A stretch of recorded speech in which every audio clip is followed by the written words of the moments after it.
Hola de nuevo, buenos días a todas y todos. Ayer veíamos cómo la Unión Soviética se desintegraba y cómo el bloque del Este ponía fin a su hegemonía y a su existencia. Y hoy vamos a ver qué es lo que ocurre en el bloque capitalista, es decir, el bloque del Oeste, que va a comenzar ya a consolidarse durante la propia evolución de la Guerra Fría, a partir de la cual se va a justificar su hegemonía mundial en el nuevo orden que se establece tras ella. Dado que Estados Unidos es el epicentro del bloque capitalista, me interesa que ustedes conozcan un poco cuál fue la evolución histórica de los acontecimientos en este país, que no va a ser más que un breve repaso por lo que ya hemos estado viendo en clase.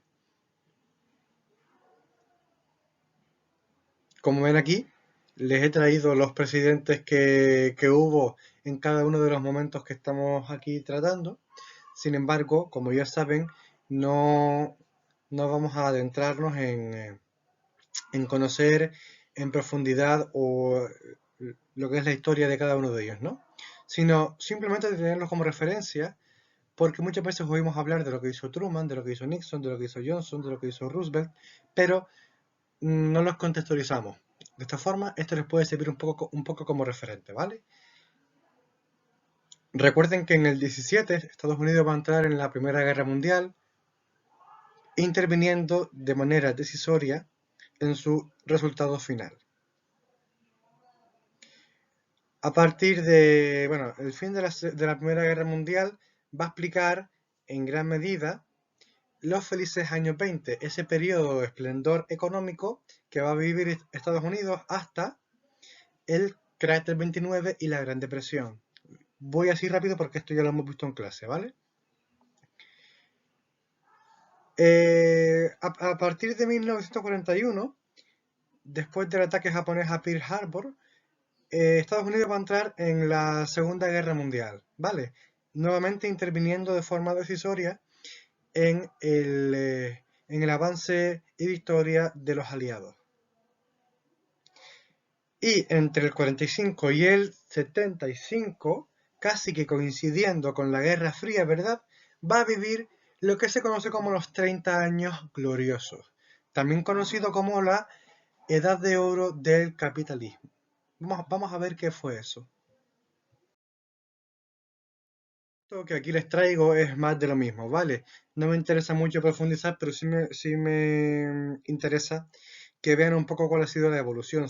Ustedes ya saben que en Estados Unidos ha existido desde comienzos del siglo XX un bipartidismo que se basaba en la alternancia en el poder del Partido Demócrata y el Partido Republicano. Bueno, esto es para que vean una simple panorámica de los presidentes que ha habido en este país desde comienzos del siglo XX, desde Roosevelt hasta Trump. Para hablar de esto de la edad de oro del capitalismo, no debemos olvidar que estamos en un mismo contexto, que es el de la Guerra Fría, ¿vale? Bien, se conoce por este nombre al periodo de continuo crecimiento económico sin precedentes, incluso los felices años 20, que se justifica por la interacción de dos variables: aumento de la demanda, crecimiento demográfico, necesidad de reconstrucción de los países devastados tras la guerra, crédito, publicidad, nuevas formas de distribución, por ejemplo los supermercados, y crecimiento de la oferta, bajos costes de energía, liberalización del comercio y llegada de materias primas e intercambio desigual con América Latina sobre todo. Recuerden esto, ¿verdad? Esto hace que Estados Unidos, desde 1945 y hasta los años 70, fuera potencia económica, llegando a controlar la mitad de la producción mundial y gran parte del comercio internacional. Fíjense en que lo que aquí ocurre es una... es que se repite la misma historia, es decir, Primera Guerra Mundial. Después, ¿qué hay? Un periodo de bonanza económica, felices años 20. Segunda Guerra Mundial. Después, ¿qué hay? Pues otro periodo de bonanza económica. Esta vez se triplica en el tiempo, es decir, ya no es una década, ya son 3 décadas, ¿vale? Pero recuerden que estamos en un mismo contexto que es el de la Guerra Fría. Sin embargo, este bienestar económico se limitó siempre a Estados Unidos, Europa Occidental y Japón. Y es que dentro de estos países ni siquiera llegó a toda la población, como era previsible. Siempre va a destacar una minoría, que es la minoría del poder económico, del poder político y del reconocimiento social.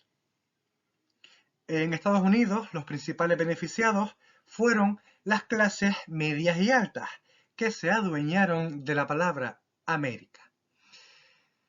Y les pregunto ante esto, ¿cómo crees que se ha llegado a reconocer por América solo y única y exclusivamente a Estados Unidos? Cuando hablamos de cine americano, de comida americana, quiero que me citen algunos ejemplos que se les vengan a la cabeza y que recuerden eso que hablábamos en clase del poder de las palabras. Ahora vamos a ver dos vídeos, uno que hace referencia a las manifestaciones contra la segregación racial y otro que va a hacer referencia a las manifestaciones obreras y estudiantiles de mayo del 68 en Europa. So even though we face the difficulties of today and tomorrow, I still have a dream.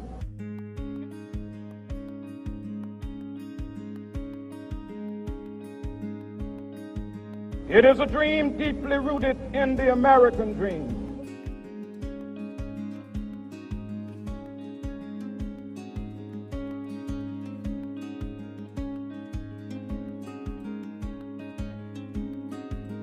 I have a dream that one day this nation will rise up and live out the true meaning of its creed, that all men are created equal.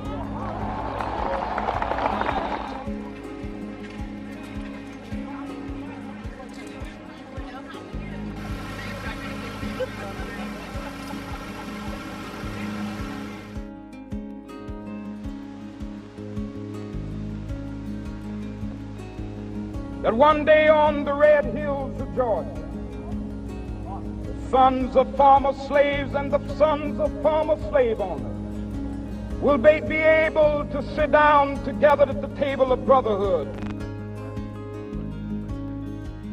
Oh, no, not at all. The question of segregation, the whole civil rights movement. The heat of oppression will be transformed into an oasis of freedom and justice. I have a dream that my 4 little children will one day live in a nation where they will not be judged by the color of their skin, but by the content of their character.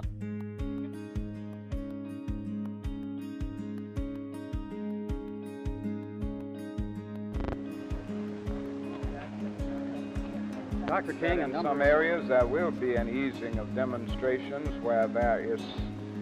One day right there in Alabama, little black boys and black girls will be able to join hands with little white boys and white girls as sisters and brothers.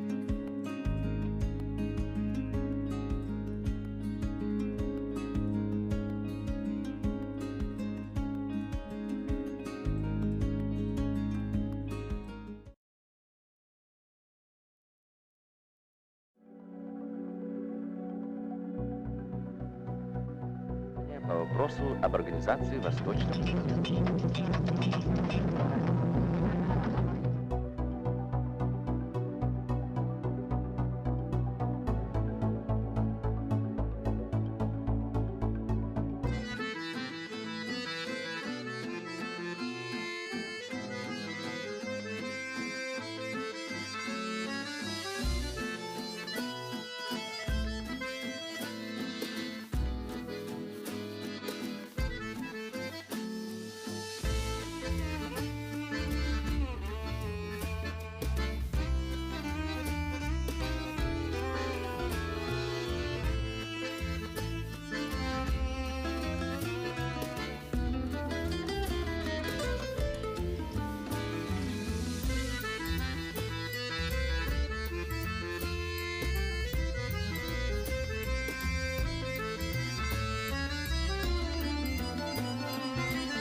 don't think it will end with what we want is a new society based on workers' council, you know.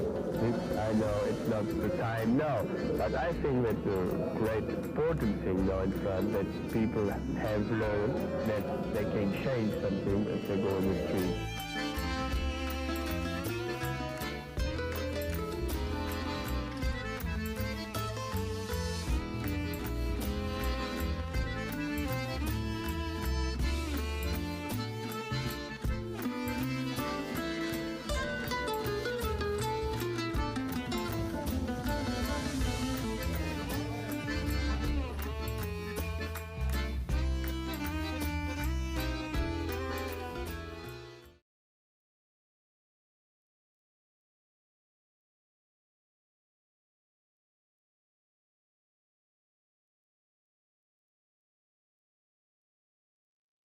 Sería interesante que fueran respondiendo las preguntas que estamos aquí planteando, ¿vale? Bien. ¿Qué pasa cuando acaba la Guerra Fría? Bueno, pues Estados Unidos queda como la única superpotencia mundial, algo que el presidente George Bush califica de nuevo orden mundial, supremacía militar y riqueza de su economía. Estados Unidos se proclamaba germán del mundo, sin embargo, un acontecimiento iba a marcar un duro golpe a esta hegemonía.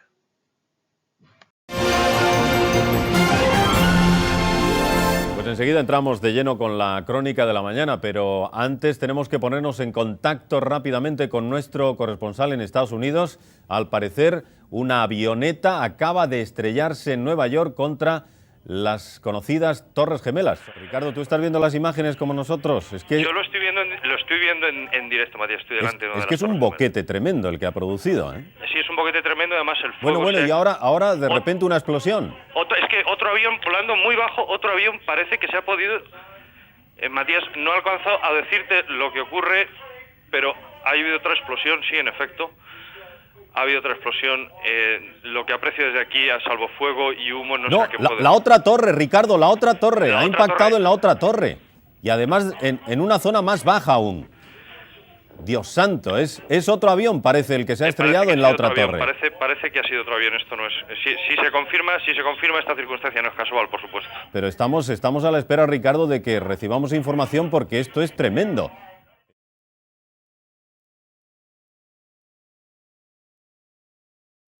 Entramos con esto en el siglo XXI. Tras el ataque a las Torres Gemelas el 11 de septiembre de 2001, Estados Unidos emprendería una guerra contra el terrorismo y contra los países sospechosos de colaboración terrorista. A estos países los va a bautizar con el bonito nombre de Eje del Mal. Les invito a que lean este pequeño fragmento de un discurso de George Bush en enero de 2002, en el que va a introducir esta definición y va a definir cuál es cada uno de estos países. Fíjense en las palabras subrayadas porque además les hago algunas preguntas al respecto. ¿Vale? Esto es lo que va a predominar a partir de comienzos del siglo XXI. Y el ataque a las Torres Gemelas va a ser la causa inmediata, ¿vale? La lucha de Estados Unidos va a ir sobre todo contra Afganistán, con un ataque en 2001 que se produjo tras acusar al gobierno talibán afgano de apoyar a Al-Qaeda y su terrorismo, derrocando a los talibanes y dando lugar a un nuevo gobierno electo. Y en Irak, con ayuda de varios países aliados, especialmente Reino Unido. Irak, que dispone de reservas de petróleo abundantes, fue ocupado. Actualmente se encuentra azotado por el terrorismo y una gran debilidad política. En 2014, el Estado Islámico se estableció en gran parte del país. Y bueno, este es, como decíamos, el nuevo orden mundial. Sin embargo, actualmente, como ya saben, estamos acudiendo a el nacimiento o a la consolidación ya incluso de un mundo multipolar.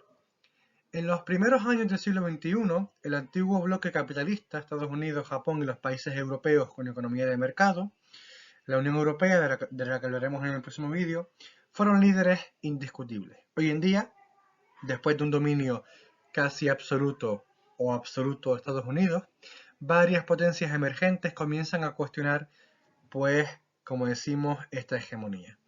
Son la Unión Europea, partidaria de resolver conflictos con la participación de varios países, con una política exterior y de defensa conjunta, aunque esta tarea esté resultando un poco compleja.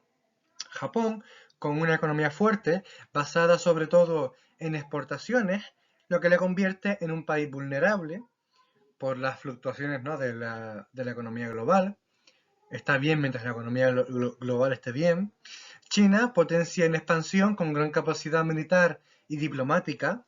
Rusia, heredera de la Unión Soviética, que pugnan por ser una de las potencias de primer orden, sobre todo por las reservas de gas natural. India, por su potencial demográfico y económico. O Brasil, con grandes recursos naturales, aunque es un país que presenta grandes desigualdades sociales y territoriales. Y con esto, chicos, hemos pasado de la Guerra Fría a un mundo unipolar en el que Estados Unidos tenía la hegemonía, hacia un mundo multipolar que es el que está consolidándose en la actualidad.